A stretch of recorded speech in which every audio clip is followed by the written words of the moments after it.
Hello friends, ये wave mechanics का 7th lecture है और फोर्स्ड ऑसिलेशन का ही थर्ड पार्ट है। पिछले 2 लेक्चर में मैंने आपको फोर्स्ड ऑसिलेशन के बारे में बता दिया था और काफ़ी सारे टर्म भी समझा दिए हैं, तो आप पहले देख लीजिए, फिर उसके बाद ये थर्ड पोर्शन है। तो पहले लेक्चर में हम लोग ये देख चुके थे कि जब किसी ऑसिलेटिंग बॉडी पे हम फोर्स इम्पोज करते हैं, डैम्पिंग भी है, रेस्टोरिंग फोर्स भी है, तो इसकी इक्वेशन क्या है और ड्राइवन फोर्स से ऑसिलेटिंग बॉडी कितनी पावर एब्जॉर्ब करती है। ठीक है, तो वहां तक हमने फिनिश किया था अपना लेक्चर और हमने ये कहा था कि power, average power absorb by the oscillator from driving source is equal to M R F not square P square upon omega square minus P square का whole square plus 4r square P square. Okay, इसको याद भी कर सकते हैं क्योंकि आपने ये तो याद कर ही रखा है कि एम्पलीट्यूड इज इक्वल टू था F naught upon under root का whole square plus 4r square P square था ना। बस इसमें आपकी पावर में क्या है, ऊपर M R F not square P square आ जाएगा और नीचे का जो ये अंडर रूट वाला पोर्शन है वो हटके ये आ जाएगा। ठीक है, तो ये तो पावर है एब्जॉर्ब जो कर रहा था, एवरेज पावर एब्जॉर्ब कर रहा था ऑसिलेटर ड्राइविंग फोर्स से, और ड्राइविंग फोर्स कौन सा था हमारा, F is equal to F0 sine of PT। ठीक है, ये फोर्स था और इसकी P जो था फ्रीक्वेंसी थी। Okay, driving frequency.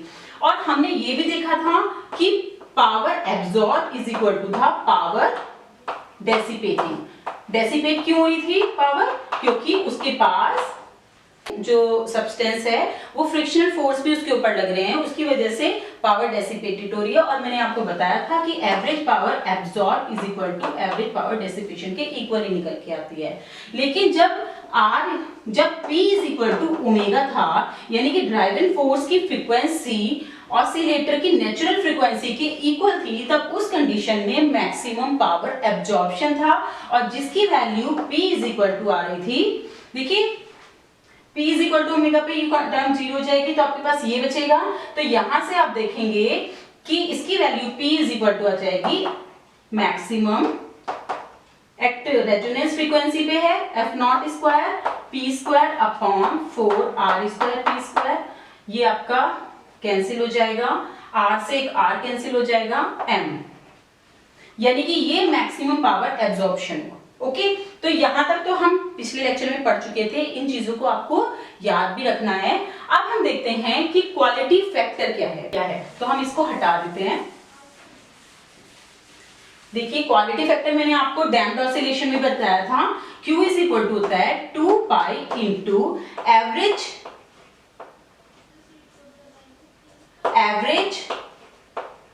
Energy absorb upon energy loss पर पीरियड।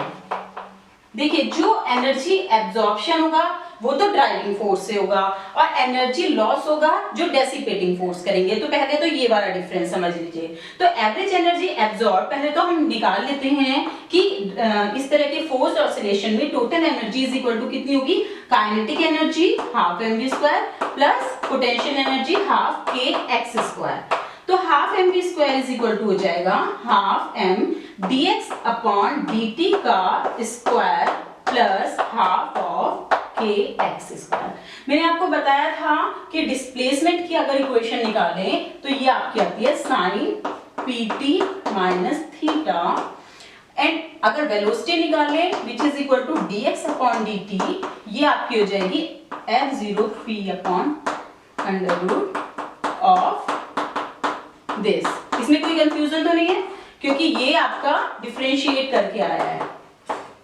तो ये v की वैल्यू है, ये वैल्यूज हम यहाँ पे रख लेते हैं और हमें क्या निकालनी है, एवरेज एनर्जी एब्जॉर्ब। तो टोटल एनर्जी निकालें फिर उसका एवरेज निकाल लेंगे, तो वो वैल्यू हो जाएगी half of m dx upon dt क्या होगा, F not square P square upon इसका square omega square minus P square plus 4r square P square और ये वाली term cos square pt minus theta plus half of k। आपका क्या होता है, omega square is equal to k upon m होता है, तो आप k को m ओमेगा स्क्वायर लिख सकते हो, तो यहाँ पे ओमेगा स्क्वायर लिख दें, कोई प्रॉब्लम तो नहीं है। x की वैल्यू ये है तो हम सेम वही इसका स्क्वायर करेंगे जो ये वाली टर्म है, और sine square pt minus theta, ये चीज आप खुद लिख लेना स्क्वायर करके, क्योंकि यहाँ पे जगह कम है। तो हमने क्या किया, हमने इसको सॉल्व किया, हमें निकालना है e का एवरेज। एवरेज आपको मैंने बताया था पिछले लेक्चर में भी कि टाइम पीरियड 0 to t, अगर साइन की कोई टर्म नहीं होती, साइन और कॉस में कोई पावर नहीं आती है, तो आपका थीटा इज इक्वल टू 0 होता है। और इंटीग्रेशन ऑफ अगर पावर होती है, साइन स्क्वायर थीटा हो या कॉस स्क्वायर थीटा हो, तो उसकी एवरेज वैल्यू हाफ होती है। ये integration of cos theta over D theta, cos omega T D T, क्योंकि आप कंफ्यूज हो जाएंगे थीटा से, ओमेगा टी डी टी, क्योंकि ओवर डी टी कर रहे हैं, ओमेगा टी डी टी। तो ये आप ध्यान रखिए कि जब इसको करते हैं इंटीग्रेशन, ये मैं पहले भी कई बार करा चुकी हूँ इसलिए बार बार रिपीट नहीं कर रही हूँ, तो ये इज इक्वल टू हाफ के इक्वल हो जाएगा। तो यहाँ पे आप देख रहे हो, यहाँ पे कॉस स्क्वायर है, यहाँ पे भी साइन स्क्वायर है, दैट मींस की हाफ वैल्यू आ जाएगी। तो अब आप इसकी एवरेज वैल्यू अगर निकालने लगे तो ये आपका आ जाएगा 1/2 of m f nought square p square, और इसकी वैल्यू हाफ है तो यहाँ पे 2 कर दीजिए आप, और नीचे की वैल्यू तो सेम है।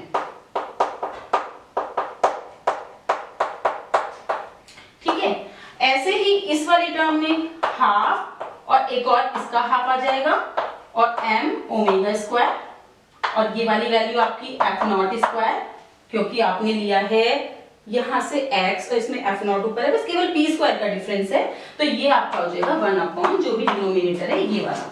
तो फाइनली जो आपका निकल के आता है e एवरेज, क्योंकि आपको तो क्वालिटी फैक्टर चाहिए ना, तो क्वालिटी फैक्टर निकालेंगे तो e एवरेज की वैल्यू आपकी आ जाएगी, ये कॉमन आ जाएगा, 1/4 कॉमन आ जाएगा, तो 1/4 of omega square minus p square का whole square plus 4 r square p square, ठीक है, और ऊपर आ जाएगा m f nought square p square plus m omega square f nought square. Okay, यहां तक क्लियर है?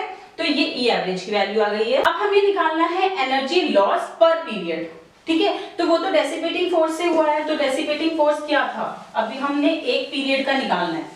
पहले तो हमें पता होना चाहिए जो P है वो ड्राइवन फोर्स की फ्रीक्वेंसी है, एंगुलर फ्रीक्वेंसी, तो P is equal to 2 pi n के इक्वल होना चाहिए, n डैश, मान लिया ड्राइवन फोर्स की फ्रीक्वेंसी n डैश है और एंगुलर फ्रीक्वेंसी P है, तो n dash is equal to 2p/2 pi होगा। और अगर टाइम पीरियड निकालने लगे आप तो वो 1/n डैश होता है, तो आपको 2 पाई/p के इक्वल, तो 1 पीरियड का टाइम कितना हो गया 2 पाई/p। तो हमें निकालना है एनर्जी लॉस पर पीरियड। अब हमारा एक पीरियड तो इतना हो गया, और हमें निकालना है एनर्जी लॉस। एनर्जी लॉस किससे होगा, डेसिपेटिंग फोर्स से, फ्रिक्शनल फोर्स से, जिसकी वैल्यू है b इंटू वी, ठीक है, और v की वैल्यू dx/dt। तो एनर्जी निकालने के लिए आपका f इंटू वी करेंगे, तो f आपका ये हो गया और ये v आपका फिर से dx/dt हो गया। ओके, v को आपने dx/dt लिख दिया, f को आपने लिख दिया ये, ठीक है, ये आपका फोर्स हो गया। कौन सा फोर्स, फ्रिक्शनल फोर्स। तो अब आपके पास क्या निकल के आएगा, b को आप क्या लिखते हैं, b आपका है 2rm के इक्वल। ओके, तो यहाँ पे 2rm के इक्वल p को लिखा, और dx/dt का होल स्क्वायर, मतलब dx/dt तो आपने निकाला ही था। अब वो पिछले, आप थोड़ा सा पीछे स्क्रॉल करके जाइए तो पता चल जाएगा। तो f nought square p square upon omega square minus p square का whole square plus 4r square p square, और साथ में क्या आएगा, cos of pt minus theta और इसका स्क्वायर। तो फिर से भाई, अगर हमें एनर्जी लॉस का एवरेज निकालना है, एवरेज एनर्जी लॉस, तो कैसे निकालेंगे, cos स्क्वायर है यहाँ पे, तो फिर से हाफ आ जाएगा, दैट मीन्स कितना हो जाएगा, half of 2rm f0 square p square upon this।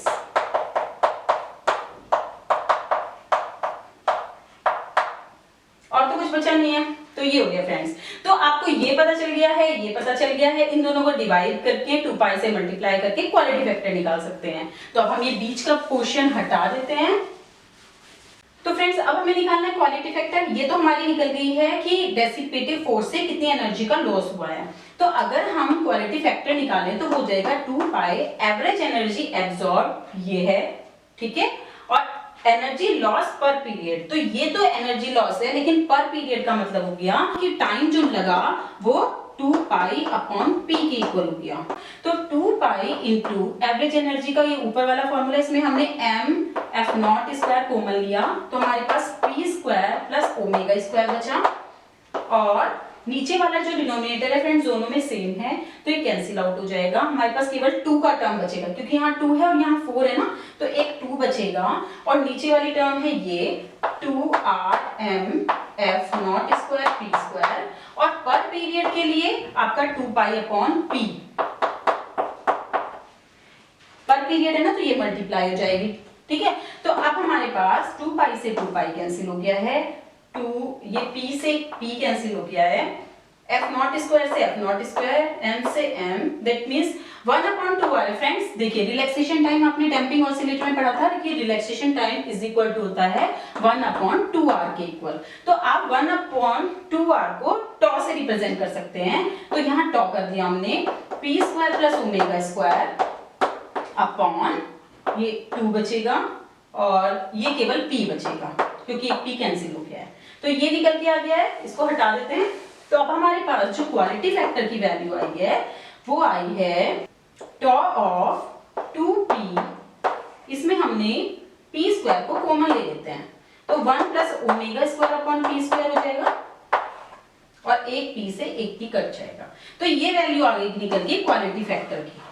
अगर इसमें भी हम रेजोनेंट फ्रीक्वेंसी ले, रेजोनेंट फ्रीक्वेंसी कौन सी है, जब omega is equal to p के है, ठीक है, तब मैक्सिमम वेलोसिटी निकलती है, तब वेलोसिटी रेजोनेंस भी होता है। तो क्वालिटी फैक्टर उस कंडीशन में क्या हो जाएगी, ये क्वांटिटी कितनी हो जाएगी, ओमेगा जब पी के इक्वल होगा 1 हो जाएगी, तो आपके पास ये 2 बचेगा, तो 2 से 2 कैंसिल हो जाएगा, तो quality factor Q is equal to tau of P के इक्वल निकल के आएगा।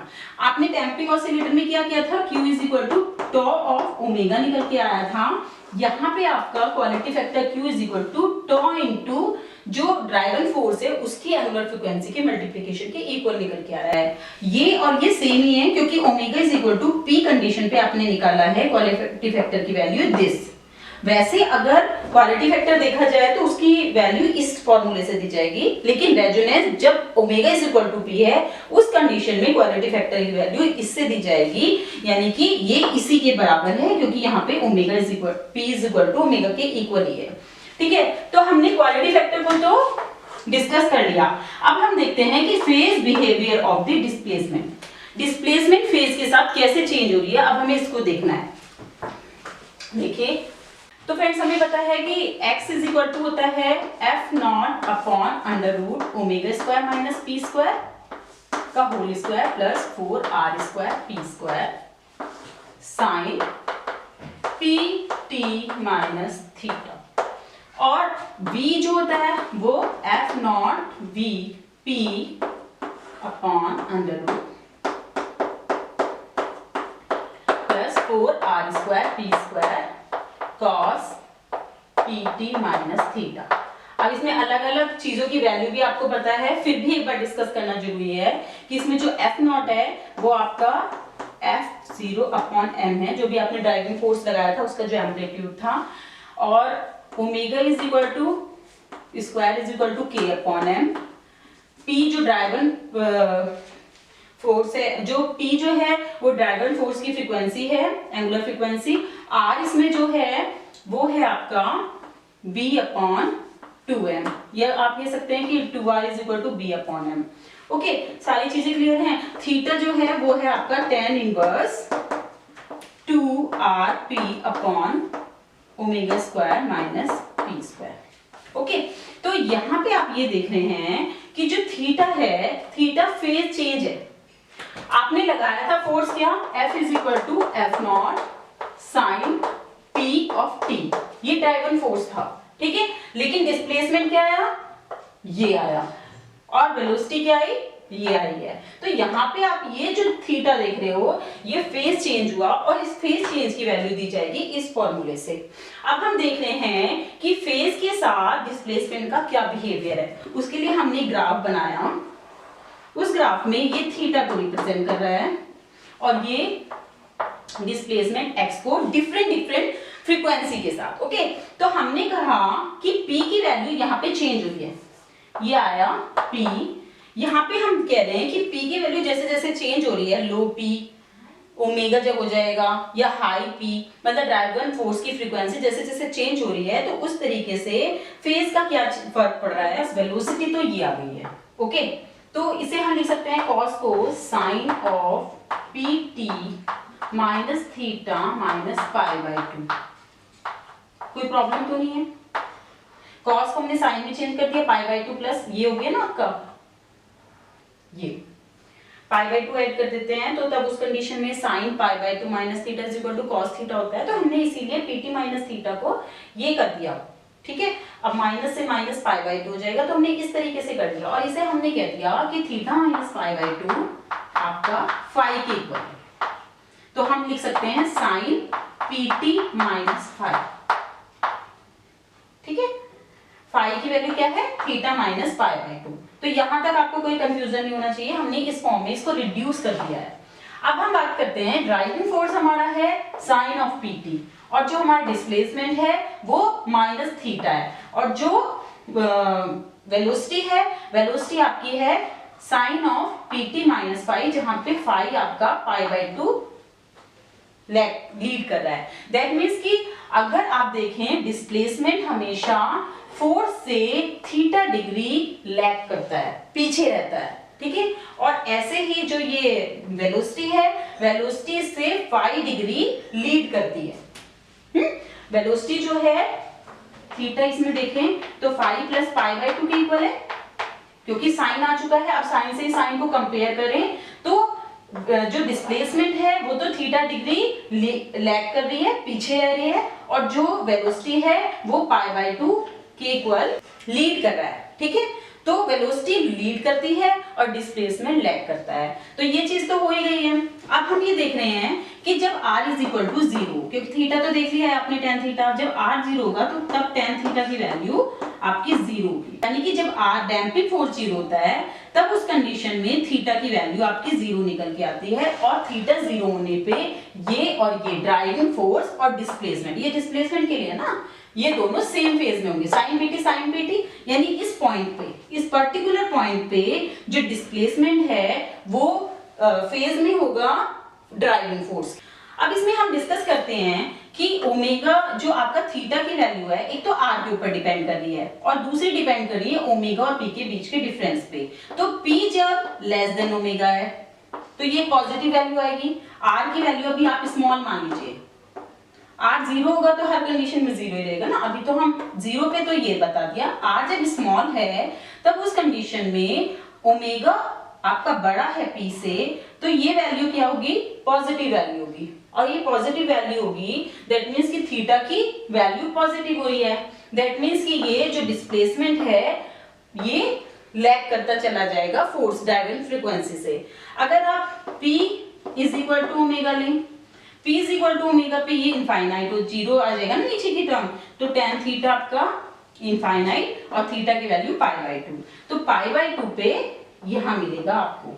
लेकिन पाई बाई 2 जब हो जाएगा थीटा तो ये आपका रिवर्स हो जाएगा, sine PT minus pi by 2 आपका एक तरह से कॉस बन जाएगा, माइनस का कॉस पीटी, यानी कि रेजोनेंस की कंडीशन में जब P is equal to omega होता है तो ये आपका डिस्प्लेसमेंट मिनिमम होगा।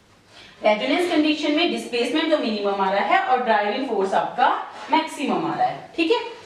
अब हम बात कर रहे हैं कि जब P is greater than omega है तो ये वैल्यू P बड़ा है ना इससे, तो ये निगेटिव हो जाएगी, तो आपका जो डिस्प्लेसमेंट है वो कहाँ लाई करेगा, पाई बाई 2 से इसके बीच में। तो आपका एक कंडीशन तो ये आएगी जब r इज इक्वल टू 0 है, r इज इक्वल टू 0 पे तो 0 ही रहा, फिर यहाँ पे आया और ये कंडीशन ये आ गई।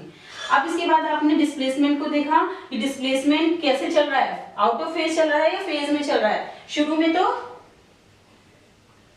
लैग कर रहा है ना, डिस्प्लेसमेंट लैग कर रहा है, वेलोसिटी क्या कर रही है, लीड कर रही है, लीड करते हुए दिखाना है। और जैसे ही से ऊपर जाएगा तो ये आपकी ऐसे को दिखाते हैं। रेजोनेंस पे इसकी वैल्यू मिनिमम हो जाती है, रेजोनेंस पे डिस्प्लेसमेंट की वैल्यू मिनिमम हो जाती है, ठीक है। तो ये चीज हो गया है phase behaviour of the displacement. अब हम देखते हैं शार्पनेस ऑफ रेजोनेंस। वैसे मैंने पहले लेक्चर में आपको बता दिया कि शार्पनेस क्या होती है। एक्चुअली जब किसी ऑसिलेटर पर हम ड्राइविंग फोर्स लगाते हैं तब जब उसकी नेचुरल फ्रीक्वेंसी, जो आपका ऑसिलेटर है उसकी नेचुरल फ्रीक्वेंसी ड्राइविंग फोर्स की फ्रीक्वेंसी के इक्वल होती है, तब उस कंडीशन में रेजोनेंस मिलता है। क्योंकि रेजोनेंस की कंडीशन है कि omega is equal to P.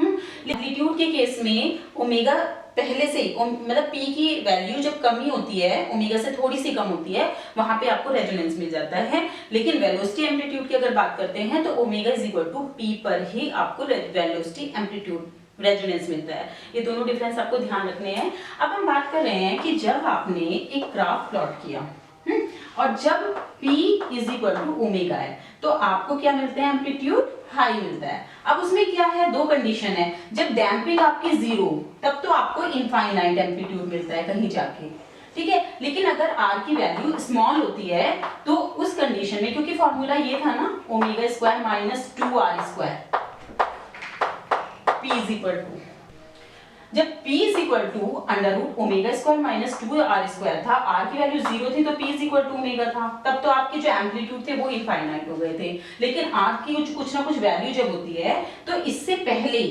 ठीक है, P जब ओमेगा के होने होते हैं तो उससे पहले ये P वर्सेस ओमेगा है, ठीक है ना। P की स्मॉल वैल्यूज पे ही आपको मैक्सिमम एम्पलीट्यूड मिल जाता है। तो हम इस वाली आइडियल केस की तो बात ही नहीं करते क्योंकि डैम्पिंग तो हमेशा ही रहती है। तो हम ये बात कर रहे हैं कि किसी कंडीशन में जब रेजोनेंस हुआ है और मैक्सिमम एम्पलीट्यूड मिला है, तो अब जब हम R की वैल्यू जैसे बढ़ाते चले जाते हैं तो ये एम्पलीट्यूड की वैल्यू कम होती चली जाती है और आपका जो ग्राफ होता है वो ऐसे फ्लैट होता चला जाता है, ठीक है, ऐसे फ्लैट होता चला जाता है। तो यहाँ पे आप देख रहे हो कि ये जो है फ्रीक्वेंसी की थोड़ी सी वैल्यू में वेरिएशन होते ही एकदम से पीक चेंज हो गई है, तो ये इसको कहते हैं शार्पनेस। अगर जितनी ज्यादा शार्प है ये पीक, मतलब फ्रीक्वेंसी के थोड़ी सी ही वेरिएशन से पीक एकदम से ड्रॉप करती है, तो हम कहते हैं this is the sharp resonance, okay.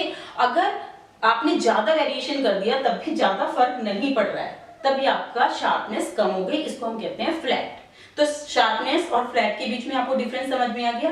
तो हम क्या करते हैं, हमें डिफाइन करनी है बैंडविड्थ। अब बैंडविड्थ में आपको ध्यान रखना है, आप एम्पलीट्यूड नहीं दिखाएंगे, आप दिखाएंगे कि P एवरेज। P एवरेज क्या है, P एवरेज एक्चुअली पावर है, P पावर है इसमें, एवरेज पावर।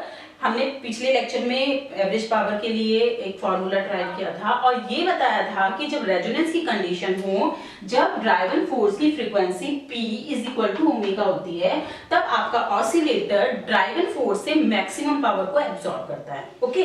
तो यानी P is equal to omega पर मैक्सिमम एब्जॉर्प्शन ऑफ पावर होगा। ये जो आपका ग्राफ बना है ये P एवरेज और ड्राइविंग फोर्स की फ्रीक्वेंसी के बीच में, वो जो ग्राफ था पहले वाला वो आपका एम्पलीट्यूड और P के बीच में था, ठीक है।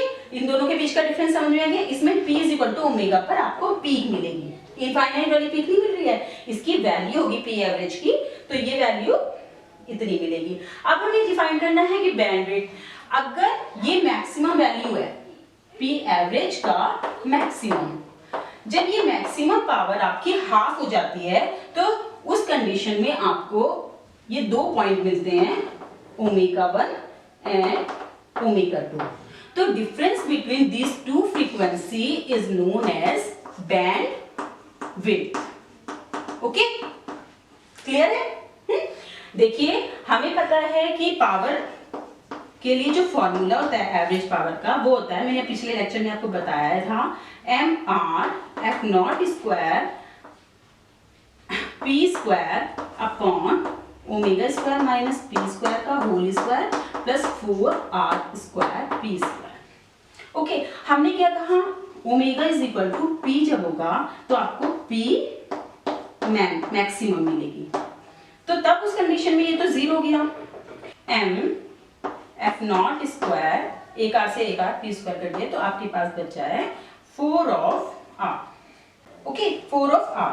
तो ये है तो आपकी आ गई कि किसी भी फ्रीक्वेंसी पी पे एवरेज वैल्यू क्या होगी, ये आपकी आ गई मैक्सिमम वैल्यू। तो मैंने अभी आपको डिफाइन किया है कि जो पावर है वो आपकी मैक्सिमम वैल्यू की हाफ रह जाती है, उस कंडीशन में आप बैंडविड्थ को डिफाइन करते हैं। तो आपने कहा कि जब ये वैल्यू इसकी हाफ हो जाएगी, ये वैल्यू इसकी हाफ हो जाएगी, तब आप डिफाइन कर सकते हैं डब ओमेगा को। तो आपने इस को रख दिया M R F not square P square upon omega square minus P square का whole square plus 4 R square P square is equal to half of P average. कितना है maximum P average, M F not square upon 4 R. अब यहां से ये तो cut गए हैं, तो आपके पास जो आएगी omega square minus P square का whole square is equal to, देखिए यहाँ पे आपने मल्टीप्लाई कर दिया 8 आर स्क्वायर पी स्क्वायर और फिर इधर जाके -4, तो 4 आर स्क्वायर पी स्क्वायर, ये इक्वेशन निकल के आए। अब आप देखिए इस इक्वेशन में आपने ये दो सॉल्यूशन है, दो, एक तो ओमेगा 1 और एक ओमेगा 2। तो सॉल्व कर रहे हैं अभी हम, omega square minus P square square root ले लिया तो आपके पास 2r पी आ जाएगा, और ये a square minus B square के फॉर्मूले से a minus B a plus B is equal to 2r P हो जाएगा। यहां से आपने ओमेगा माइनस पी की वैल्यू कितनी हो जाएगी, 2r P upon omega plus P. यहाँ पे प्लस माइनस आएगा, ठीक है, क्योंकि स्क्वायर रूट लिया है आपने, तो इसीलिए प्लस माइनस यहाँ पे चलेगा। तो फ्रेंड्स हमने कहा है एक तो फ्रीक्वेंसी है ओमेगा 1 और एक है ओमेगा 2। तो अगर ओमेगा 1 की वैल्यू तो कम है ना पी से, तो omega 1 is less than P है, तब हमारा ओमेगा 1 माइनस अगर पी करें तो ये आपकी निगेटिव वैल्यू आ जाएगी। तो omega 1 minus P is equal to minus का 2r P upon omega plus P, और ओमेगा 2 माइनस पी क्योंकि ओमेगा 2 बड़ा है तो इसीलिए पॉजिटिव वैल्यू आएगी 2r P upon omega plus P. इन दोनों को अगर आप सब्ट्रैक्ट करेंगे ओमेगा 2 माइनस ओमेगा 1, तब हमारा आ जाएगा 2r P upon omega plus P plus 2r P upon omega plus P, और यहाँ से आपका डिफरेंस आ जाएगा 4r P upon. This is the value for bandwidth, ठीक है। ये बैंडविड्थ के लिए फॉर्मूला आ गया। इसमें भी आपने p से अगर डिवाइड कर देते हैं तो omega 2 minus omega 1 is equal to क्या आ जाएगा, 4r upon omega upon p plus 1। अब ओमेगा रेजोनेंस पे ओमेगा p के इक्वल हो जाएगा, तो ये आपका हो जाएगा 1 और ये आपका हो जाएगा 2r के इक्वल। बैंडविड्थ आपकी 2r के इक्वल हो जाएगी, और r आपका क्या होता है, डैम्पिंग फ्रीक्वेंसी है। तो आपको यानी कि पता चल जाएगा, अगर आप ग्राफ प्लॉट कर ले इसी तरह तो आप बैंडविड्थ तो आप निकाल ही सकते हो। बैंडविड्थ निकालने के बाद आपको 2r की वैल्यू भी आसानी से निकाल सकते हैं कि डैम्पिंग कितनी है, ठीक है, उस ऑसिलेटर में कितनी उसकी वैल्यू निकाल सकते हो। और देखिए अगर आप बात करें इसकी तो ये 1 अपॉन टॉ के इक्वल होता है, tau is equal to 1 upon 2r होता है, this is equal to 1 upon tau. तो आप रिलैक्सेशन टाइम भी निकाल सकते हैं ऑसिलेटर का। तो ये आपका शार्पनेस ऑफ रेजोनेंस भी आपको पता चल गया, उसे आपने एम्पलीट्यूड से डिनोट किया है। और बैंडविड्थ को निकालने के लिए आपने पी एवरेज की वैल्यू निकाली रेजोनेंस पे, और आपने बताया कि जब पी एवरेज की हाफ वैल्यू रह जाएगी, मैक्सिमम वैल्यू की हाफ वैल्यू रह जाएगी पावर की, तब उस कंडीशन में क्या होगा, आपको 2 पॉइंट मिलेंगे ओमेगा 1 और ओमेगा 2, उनसे आप बैंडविड्थ निकाल सकते हो, ठीक है। अब थर्ड है transient behaviour of the forced oscillator. देखिए फ्रेंड्स, ट्रांजिएंट बिहेवियर को समझने के लिए आपको एक चीज समझनी होगी कि जब हम फोर्स्ड ऑसिलेटर लेते हैं d2x upon dt square plus 2r dx upon dt plus omega square x is equal to f(x0) sine of pt। हम ड्राइवन फोर्स ये लेते हैं। अभी हम क्या कंडीशन ले रहे हैं कि ड्राइवन फोर्स हमारा मान लिया F0 cos PT है। ये भी मैं भी बताती हूँ क्यों लिया है हमने। इसमें हमने यहाँ पे डैम्पिंग टर्म लिया है, ये तो नेचुरल जो रेस्टोरिंग फोर्स की वजह से है, और ये आपका फोर्स्ड ऑसिलेशन की वजह से टर्म है ये वाली, ठीक है। तो ये इक्वेशन है डिफरेंशियल इक्वेशन। अब हम मान के चलते हैं कि आइडियल केस है और आर की वैल्यू 0 है, तब हमारे पास जो ये ऑसिलेटर है उसके पास केवल ड्राइविंग फोर्स ही है, ये वाला F0 cos ऑफ P, ठीक है। तो इसका सॉल्यूशन अगर आप निकालने लगे तो आपके पास जो सॉल्यूशन आता था वो तो ऐसे आता था F0 upon omega square minus P square plus 4r² p² का अंडर रूट, साइन आता था लेकिन कॉस ले रहे हैं तो cos pt माइनस थीटा, ये होना चाहिए। लेकिन आपने कहा डैम्पिंग तो 0 है तो ये वाली टर्म हट जाएगी, और ये स्क्वायर था तो इसका ये टर्म भी हट जाएगी, तो आपके पास जो बचेगा omega square minus P square बचेगा। ओके, ये डिस्प्लेसमेंट के लिए है फॉर्मूला। अब हम मान के चल रहे हैं at t is equal to 0 displacement की वैल्यू 0 है। अगर t इज इक्वल टू 0 पे आपने कहा डिस्प्लेसमेंट 0 है तो आपने फोर्स लगाया है। आप एक्चुअली क्या होगा, आपने F माना है driving force F0 sine of PT। अगर t इज इक्वल टू 0 लेंगे तो फोर्स 0 हो जाएगा ना, तो इसीलिए हमने कहा कि t इज इक्वल टू 0 पे आपका जो फोर्स है मान लिया ये है, साइन की जगह हमने कोस ले लिया है, ये ध्यान रखना है आपको, ठीक है। इससे कोई फर्क नहीं पड़ता है, आपका साइन वेव भी हो सकता है ड्राइविंग फोर्स और कॉस वेव भी होता है, तो उससे कोई फर्क नहीं है, बस उसमें ये फेज डिफरेंस आ ही जाना है। तो यहाँ पे क्या हुआ है कि आपने कहा t इज इक्वल टू 0 पे इसकी, क्योंकि ये वैल्यू आपकी 1 हो जाएगी और ये F0 हो जाएगा, दैट मींस कि कोई ना कोई फोर्स है। अब हमने कहा है कि डिस्प्लेसमेंट तो इस इक्वेशन से ये दिया जाता है। अब t इज इक्वल टू 0 पे कोई ना कोई फोर्स लग रहा है और डिस्प्लेसमेंट मान लिया 0 है। शुरू में जो आपका ये ऑसिलेटर है ये मान लिया ये x is equal to 0 displacement है, t इज इक्वल टू 0 और आपने फोर्स लगा रखा है और इस फोर्स की पॉजिटिव वैल्यू F0 के इक्वल है। इसका सॉल्यूशन ये निकल के आ रहा है, तो आप खुद ही देखिए कि जब p की वैल्यू लेस देन ओमेगा होगी, ड्राइविंग फोर्स की फ्रीक्वेंसी लेस देन ओमेगा होगा, तो ये वैल्यू पॉजिटिव हो जाएगी, ठीक है, और ये वैल्यू भी पॉजिटिव है, तब उस कंडीशन में कुछ ना कुछ तो डिस्प्लेसमेंट दिखा रहा है ये, दैट्स मीन कि ये इसका सॉल्यूशन नहीं हो सकता। समझ रहे हैं आप? जब आपने कहा कि t इज इक्वल टू 0 पे फोर्स की वैल्यू 0 है, डिस्प्लेसमेंट की वैल्यू 0 है, आपने जब लगाया है इसमें, तब उस कंडीशन में इस वाली इक्वेशन से जो आपका सॉल्यूशन निकल के आ रहा है, इस सॉल्यूशन से अगर आप देखें कि p is less than omega पे कुछ ना कुछ तो वैल्यू आ रही है x की, दैट मींस कि x 0 तो नहीं है, और आपका कंसीडरेशन दोनों ही मतलब एक दूसरे के अपोजिट हो गई ना बातें।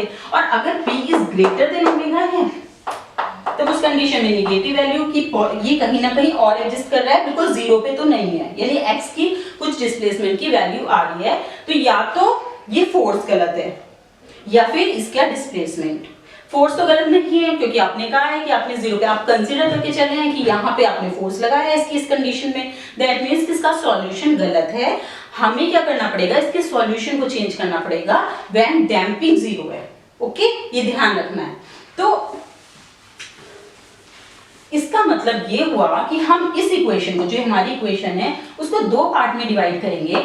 एक तो ये कि d/x upon dt square plus omega square x is equal to 0, इस पे जब कोई फोर्स ना लगा हुआ हो, और एक d/x upon dt square plus omega square x is equal to F0 cos of pt। तो इस पे मान लिया हमने डिस्प्लेसमेंट x1 है और इसका डिस्प्लेसमेंट x2 है, तो यहाँ पे x1 और x2 रखेंगे, ठीक है। आप फिर आप डिफाइन कर सकते हैं कि हमने फोर्स लगाया है किसी पर्टिकुलर वैल्यू पे जहाँ पे x की कुछ वैल्यू है। ओके, तो यहाँ पे ये कंडीशन लगाएंगे और इन दोनों इक्वेशन को हम ऐड करेंगे, फिर फाइनली जो सॉल्यूशन निकलेगा वो सही सॉल्यूशन निकलेगा। तो इससे हम ट्रांजिएंट बिहेवियर को दिखाएंगे, d2 upon dt square x1 plus x2 plus omega square x1 plus x2 is equal to F0 cos of pt।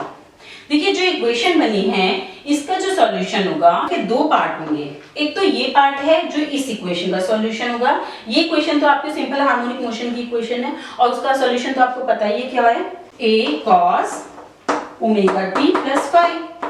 अगर साइन होता तो साइन आ जाता, कॉस है तो कॉस हो जाता है। तो इस वाली इक्वेशन का जो सॉल्यूशन होगा ये होगा जिसमें a की वैल्यू फिक्स रहेगी, एम्पलीट्यूड फिक्स रहेगा। लेकिन अभी हम ये कंसीडर करके चल रहे हैं कि इस पूरी कंडीशन में r इज इक्वल टू 0 है, डैम्पिंग फोर्स 0 है, प्लस दूसरा सॉल्यूशन इसका होगा, इसका जो भी एम्पलीट्यूड है into cos of PT, driving force की फ्रीक्वेंसी, ये तो लेके चले थे हम। तो अब हमारे पास डिस्प्लेसमेंट के दो पार्ट हो गए। अब ये कांस्टेंट जो है वैसे तो वो आता था हमारा बड़ा लंबा चौड़ा सा, अब हम मान के चल रहे हैं कि ये कोई कांस्टेंट वैल्यू b है। ओके, इसमें कोई प्रॉब्लम तो नहीं है, बाद में b देख लेंगे क्या है, और ये कांस्टेंट एम्पलीट्यूड इसका ये है। तो हमारे पास दो पार्ट हो गए, ये तो आपका हो गया ट्रांजिएंट पार्ट और ये हो गया फिर ड्राइविंग फोर्स की फ्रीक्वेंसीज। यहाँ पे आपने देखा है कि p लिखा है हमने। तो अब हमें a और b की वैल्यू कैलकुलेट करनी है। तो उसके लिए हमने कहा मान लिया t इज इक्वल टू 0 पे x इज इक्वल टू 0 है। t इज इक्वल टू 0 यहाँ पे रखा तो cos 5, t is equal to 0 cos 0, तो हमारे पास क्या आ जाएगा x is equal to 0 a cos 5 plus b, ये तो आपका 1 हो जाएगा cos 0 की वैल्यू। तो एक इक्वेशन तो फर्स्ट ये हो गई। सेकंड कंडीशन है dx अपॉन dt की वैल्यू निकालनी। dx अपॉन dt इससे निकालेंगे तो हमारा हो जाएगा a sin ओमेगा, ओमेगा रख देंगे यहाँ पे, sin ओमेगा t प्लस 5, यहाँ पे माइनस साइन आ जाएगा और ये माइनस का b of p sine of pt। अब हमने एक दूसरी कंडीशन रखी, t इज इक्वल टू 0 पे वेलोसिटी भी 0 होगी, dx अपॉन dt की वैल्यू भी 0 होगी। तब उस कंडीशन में आपके पास आ जाएगा माइनस का a ओमेगा और साइन 0 की वैल्यू क्या होती है फ्रेंड्स? यहाँ पे आपका t 0 है तो ये तो साइन 5 बन जाएगा और यहाँ पे t 0 से ये वैल्यू 0 हो जाएगी। तो इसका मतलब कि जो 5 है या तो 0 होना चाहिए या फिर पाई होना चाहिए। इसमें आप देख लीजिए अगर ये 0 है तो हम कंपेयर करेंगे तो साइन की फाई की वैल्यू या तो 0 हो या पाई हो। अब ये फाई की वैल्यू हम 0 या पाई यहाँ पे रखेंगे इक्वेशन नंबर फर्स्ट में, तो आपको वैल्यू मिल जाएगी b की।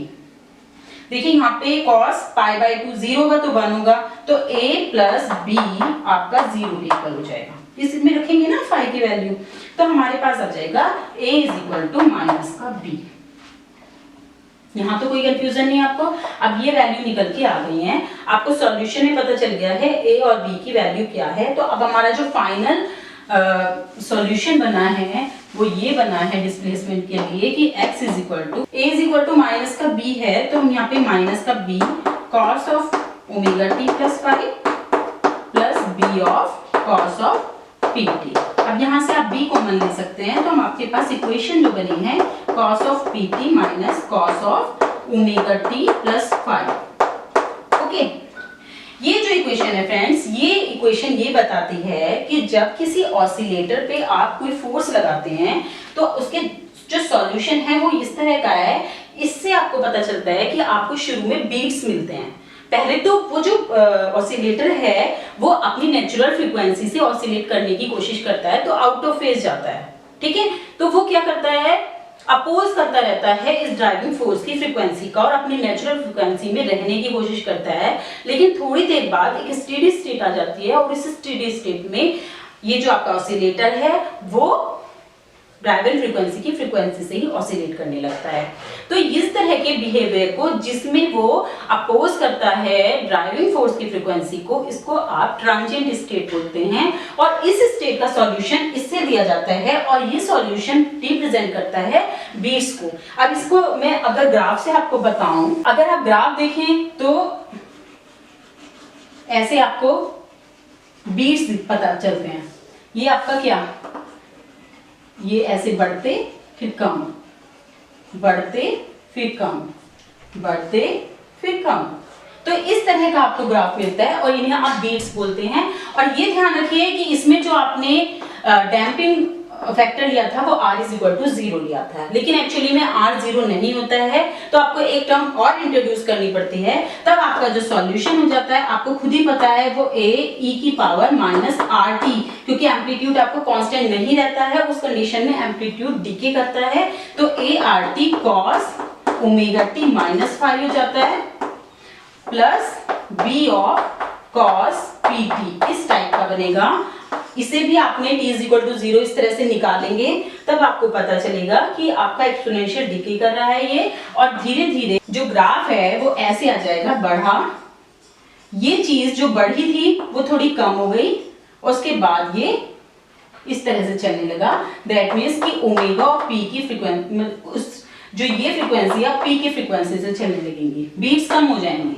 ठीक है, अगर आपने r इज इक्वल टू 0 लिया है तो आपको लगातार बीट्स मिलती रहेंगी, इनफाइनाइट टाइम तक के लिए मिलती रहेगी। भले ही आपने ड्राइविंग फोर्स लगा रखा है, लेकिन डैम्पिंग ही लिमिट करता है और स्टेडी स्टेट में लेके आता है ऑसिलेटर को। अगर डैम्पिंग नहीं है तो ये बीट्स आपको मिलती रहेगी, ऑसिलेटर लगातार लड़ता रहेगा कि मुझे अपनी नेचुरल फ्रीक्वेंसी से ही चलना है, ड्राइविंग फ्रीक्वेंसी से नहीं चलना है। ठीक है, अगर आपने कहा कि डैम्पिंग है तो डैम्पिंग क्या करेगी, शुरू में बीट्स को मतलब थोड़ा ट्रांजिएंट टाइम लगेगा, उसके बाद आपको स्टेडी स्टेट मिलेगी जिसमें जो ऑसिलेटर है वो ड्राइविंग फ्रीक्वेंसी की फ्रीक्वेंसी से ही ऑसिलेट करेगा। ठीक है, तो ये चीज आपको समझ में आ गई है।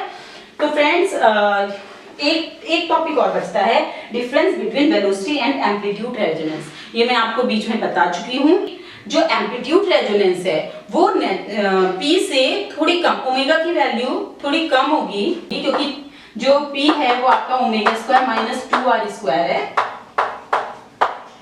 यानी कि जब पी की वैल्यू ओमेगा के इक्वल होगी तब नहीं, पी की वैल्यू ओमेगा होगी तब आपको नहीं मिलेगा एम्पलीट्यूड रेजोनेंस, उससे कम, उससे पहले ही आपको एम्पलीट्यूड रेजोनेंस मिल जाएगा।